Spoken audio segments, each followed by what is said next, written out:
วยเปโอละเฮลูกลาอยู่หัวไรปลายนาอย่าข้าบังฝนบ่มีโซฟาฟองมีแต่สองมือจนสิกล่อมหน้ามนให้นอนหลับสบายเติบโตเป็นสาวผู้บ่าวมาลุ่มล้อมเพิ่นแด่มือขอเงินแม่นี่การยืนแต่หาลังมือแม่บ่ได้ดังใจเจ้า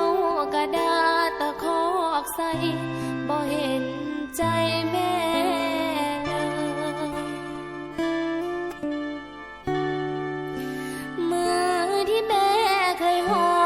กลับมาซ้อมมาตี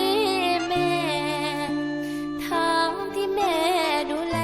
เจ้าทีบอีแม่จนหัวขมำปากที่เค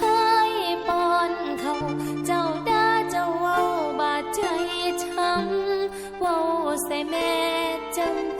ำบ่อยากมีแม่จน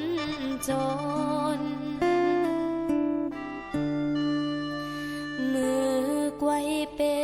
โอละเฮลูกลาให้เจ้ากลับใจซาแม่สิให้อภัยเบิดลมพุ่นบ่จังสำนึกน้ำตาไหลขอกะลองเอิ้นใส่แม่คงบ่ได้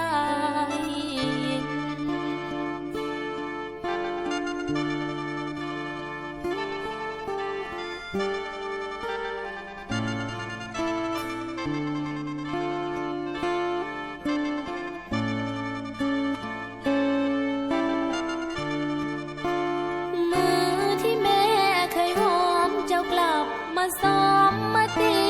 แม่ทางที่แม่ดูแล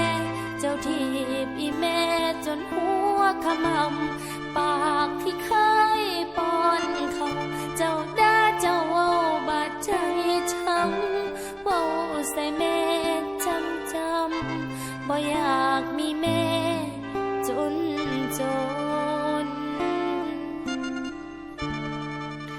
มือกวยเปโอละเฮลูกลาให้เจ้ากลับใจซาแม่สิให้อภัยเบิด